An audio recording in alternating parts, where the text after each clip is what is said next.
Hello बच्चों, let's see this question. तो इस क्वेश्चन में अपन को क्या गिवन है कि अपने पास एक पार्टिकल है जो स्टार्ट करता है विद इनिशियल वेलोसिटी 0 और यूनिफॉर्म एक्सेलरेशन a। उस पार्टिकल की वेलोसिटी n सेकंड्स के बाद हो जाती है v। तो अपन को बताना है कि उस पार्टिकल ने लास्ट 2 सेकंड्स में कितना डिस्प्लेसमेंट किया। तो ये क्वेश्चन रीड करते ही एक तो मेरे को दिखता है कि इस क्वेश्चन में जो की कॉन्सेप्ट यूज होगा वो होगा इक्वेशंस ऑफ मोशन।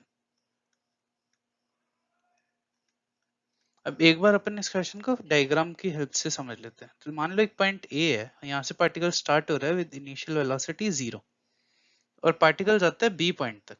मतलब वो n सेकंड्स में बी, मतलब जब बी पॉइंट पे पहुंचा है तब टाइम हो रहा है n सेकंड्स और पार्टिकल की यहाँ पे वेलोसिटी है v। अपन एक पॉइंट सी मान लेते हैं इनके बीच में, जो जहां पे पार्टिकल था time is equals to n-2 पे। तो पार्टिकल सी पॉइंट पे था टाइम निकल, और यहाँ पे अपन इस पार्टिकल की वेलोसिटी अज्यूम कर लेते हैं u1। u1 इस पार्टिकल की वेलोसिटी थी इस पॉइंट पे। अब अपन इस इक्वेशन पे इस सिस्टम पे इक्वेशन ऑफ मोशन लगाते हैं। तो सबसे पहले जो अपन फर्स्ट इक्वेशन ऑफ मोशन लगाते हैं तो अपन को दिखता है कि फाइनल वेलोसिटी कितनी है v, इनिशियल वेलोसिटी कितनी है 0 प्लस एक्सेलरेशन कितना है a और टाइम है क्या, टाइम कितना लगा t, जो कि इसमें t की वैल्यू क्या है n, क्योंकि n सेकंड से पार्टिकल की वेलोसिटी v हुई थी। तो इससे अपने पास क्या आएगा, इससे अपने पास a की वैल्यू आ जाएगी v डिवाइडेड बाई n।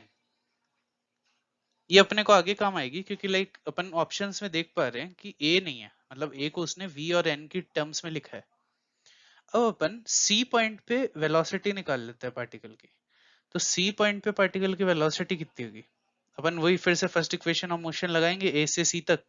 तो first equation of motion A से सी तक लगेगी तो उसमें कितना आ जाएगा, final velocity that is u1 is equals to initial velocity 0 plus acceleration into time n-2। तो u1 की वैल्यू अपने पास आ जाएगी a कितना है v divided by n multiply by n-2। अब अपन b से c तक अब अपन लगा देंगे थर्ड इक्वेशन ऑफ मोशन, जो की होगी v square is equals to u square plus 2 acceleration into displacement. तो फाइनल वेलोसिटी क्या है v, तो v स्क्वायर, इनिशियल वेलोसिटी क्या है u1 मतलब v by n multiply by n-2 का होल स्क्वायर प्लस 2 एक्सेलरेशन कितना है, ए को अपन क्या लिख सकते हैं v by n into displacement s। तो जब अपन इस इक्वेशन को सॉल्व करेंगे तो अपने पास s की वैल्यू आ जाएगी 2v n-1 divided by n। तो अपना जो आंसर होगा, जो उसने बोला है कि जो लास्ट 2 सेकंड्स का जो डिस्प्लेसमेंट होगा उसकी वैल्यू आ जाएगी 2v multiply by n-1 divide by n। तो वो कौन सा हो जाएगा, option A. So the final answer is option A.